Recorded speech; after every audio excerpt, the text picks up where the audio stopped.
संकेत है। और 16 वर्षों के बाद, इतना बड़ा अंतराल के बाद ग्रीस के प्रधानमंत्री का भारत आना अपने आप में एक ऐतिहासिक अवसर है। फ्रेंड्स, हमारी आज की चर्चाएं बहुत ही सार्थक और उपयोगी रही। यह प्रसन्नता का विषय है कि हम 2030 तक द्विपक्षीय व्यापार को 2 गुना करने के लक्ष्य की ओर तेजी से अग्रसर है। हमने अपने सहयोग को नई ऊर्जा और दिशा देने के लिए कई नए अवसरों की पहचान की। कृषि के क्षेत्र में दोनों देशों के बीच करीबी सहयोग की संभावनाएं अनेक हैं और मुझे खुशी है कि पिछले वर्ष इस क्षेत्र में किए गए समझौते के कार्यान्वयन के लिए दोनों पक्ष कदम उठा रहे हैं। हमने pharma, medical devices, technology, innovation, skill development और स्पेस जैसे कई क्षेत्रों में सहयोग बढ़ाने पर जोर दिया। हमने दोनों देशों के स्टार्टअप्स को भी आपस में जोड़ने पर चर्चा की।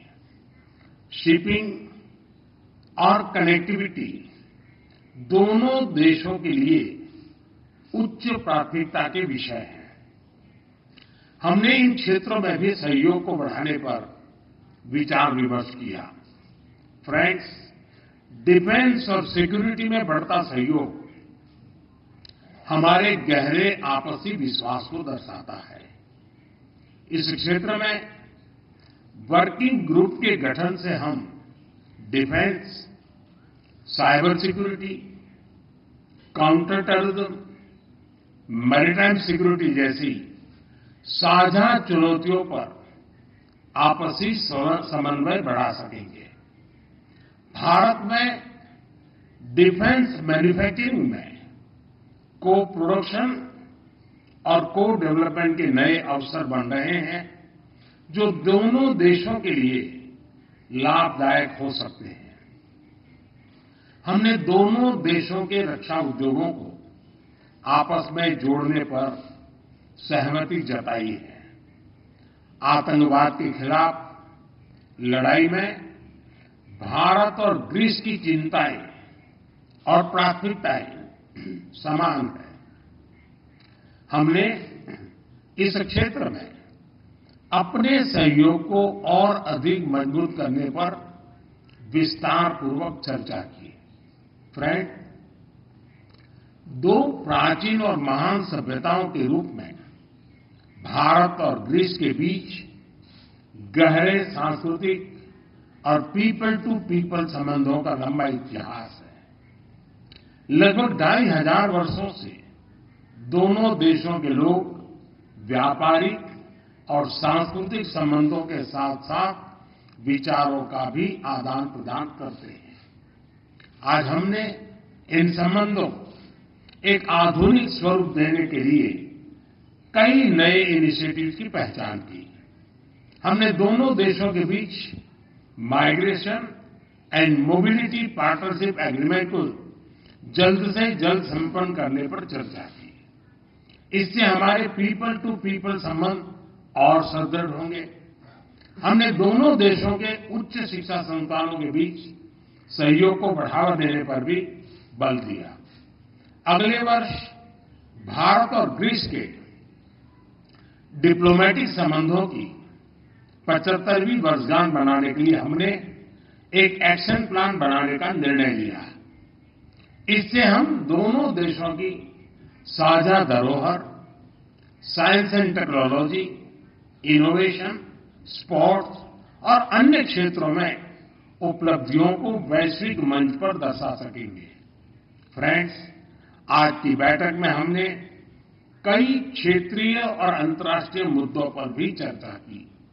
हम सहमत हैं कि सभी विवादों और तनावों का समाधान डायलॉग और डिप्लोमेसी के माध्यम से ही किया जाना चाहिए। हम इंडो पैसिफिक में ग्रीस की सक्रिय भागीदारी और सकारात्मक भूमिका का स्वागत करते हैं। यह खुशी का विषय है कि ग्रीस ने इंडो पैसिफिक ओशन इनिशिएटिव से जुड़ने का निर्णय लिया है। पूर्वी मेडिटरेनियन क्षेत्र में भी सहयोग के लिए सहमति बनी है। भारत की G20 अध्यक्षता के दौरान लॉन्च किया गया आईमेक कॉरिडोर लंबे समय तक मानवता के विकास में महत्वपूर्ण योगदान देगा। इस पहल में ग्रीस भी एक अहम भागीदार बन सकता है। हम यूएन तथा अन्य वैश्विक संस्थानों के रिफॉर्म के लिए सहमत हैं ताकि इन्हें समकालीन बनाया जा सके। भारत और ग्रीस वैश्विक शांति और स्थिरता में योगदान देने के लिए अपने प्रयास जारी रखेंगे। एक्सेलेंसी, आज शाम आप रायसीना डायलॉग में चीफ गेस्ट के तौर पर शामिल होंगे। वहां आपका संबोधन सुनने के लिए हम सभी उत्सुक हैं। आपकी भारत यात्रा और हमारी उपयोगी चर्चा के लिए मैं आपका बहुत बहुत धन्यवाद करता हूं। Thank you, sir.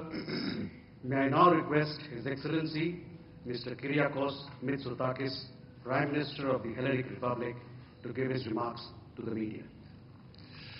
Dear Prime Minister Modi, ladies and gentlemen, it is indeed with great pleasure that I am here in India for the first time in my official capacity, and the Prime Minister was right to point out that it has been 16 years since a Greek Prime Minister has visited a great country.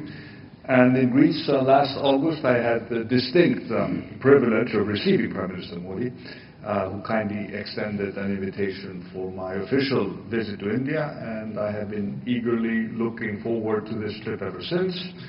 And together with Prime Minister Modi, we continue building on the positive momentum in our bilateral relationship. The joint declaration that we signed in Athens a few months ago, and which upgraded our relationship to a strategic level, is already being put into practice. And as the Prime Minister said, we are making significant progress towards deepening the strategic cooperation in all spheres, in security and defense, investment and trade, science and technology, cyberspace, education, culture, tourism, agriculture. Greece and India are close to one another in many respects. Our shared values serve as the bridge that brings us closer.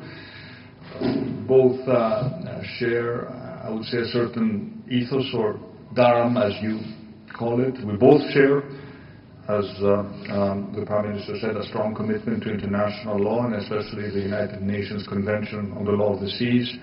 We're both loyal to the principle of the UN Charter, diplomacy and stability. And crucially, the world's oldest democracy, the world's largest democracy, share the mutual political will to cooperate with each other, to establish partnerships and to explore and create new synergies. And in Prime Minister Modi, I have found a visionary, a principled leader, and dare I say, a true friend. And the importance that we attach to our relations with India is evident not only in the increase of our bilateral contacts over the past year, but also in the partnerships we have developed. Last year, we signed a memorandum of understanding in crucial areas such as agriculture and defense. And this year we are working, and I'm sure we will finalize very quickly, a very important agreement on migration and mobility. It will constitute a very important step towards strengthening our cooperation in issues such as legal migration, fighting human trafficking, but also offering young Indians an opportunity to come and work in Greece and benefit from the growth of our economy. And the prospects for strengthening our connection, thanks to the India and Middle East Europe corridor, what we call the IMEC project, which was launched by India during its G20 presidency, are even brighter. Greece, we just have to look at the map to realize this, is India's gateway to Europe. And through IMEC, we see our participation as a very important aspect of this strategic partnership. But of course, as we discussed, in order to achieve this, we need peace in the Middle East, and stability is the necessary condition for every project that aims to increase the greater prosperity of the greater region to the benefit of all countries involved. And several of my meetings here in India today, together with a very large delegation of Greek business representatives, focus on promoting our economic ties, with particular emphasis on sectors such as renewable energy infrastructure, our ports and shipping, and logistics. And of course, we want to learn from the Indian miracle of information technology, and as we discussed, bring together our very vibrant startup communities. And mutual investments are a major goal in these bilateral relations. I am pleased to say we already have important Greek investments in India in many sectors, including food products, infrastructure, in transport and logistics. And of course, India is also beginning to invest in Greece. For example, an Indian company is building, together with a leading Greek construction company, the new airport on my home island of Crete. But of course, we need to be more ambitious when it also comes to trade flows, doubling our trade by 2030, why not earlier? And in every area, our cooperation, I think, shows great promise, not only bilaterally, but also in multilateral arenas, including the UN. Greece will support India's candidacy to the UN Security Council for the period 2028-2029.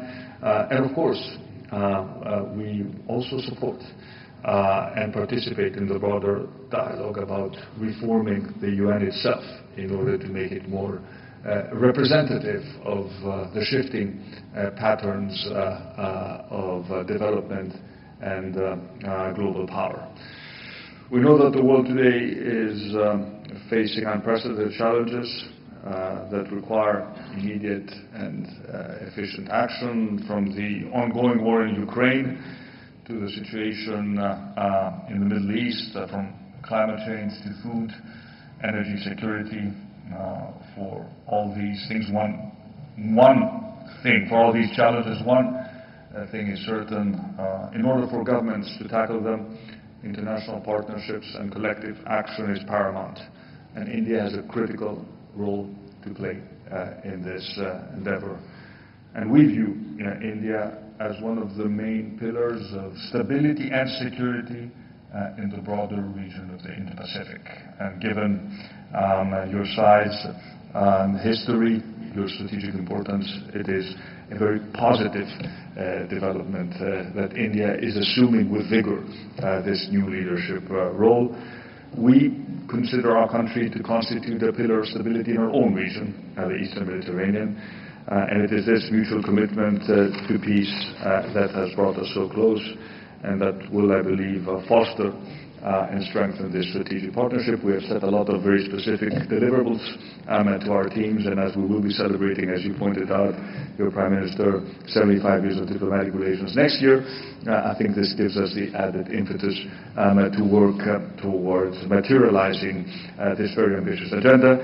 Again, thank you so much for this welcome, and let me extend my heartfelt wishes for the continued welfare and prosperity of the very friendly and welcoming Indian people. Thank you, sir. That concludes the press statement.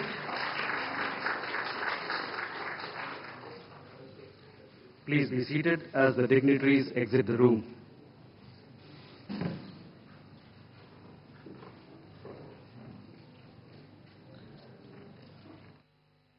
सार्थक और उपयोगी रही ये द्विपक्षीय वार्ता। और जिस तरह से इस वक्त हम सुन रहे थे ग्रीस के प्रधानमंत्री को, उन्होंने कहा कि द्विपक्षीय संबंधों को नई ऊंचाइयों पर ले जाने के लिए प्रतिबद्ध है।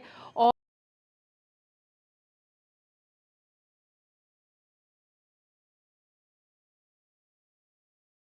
प्रसन्न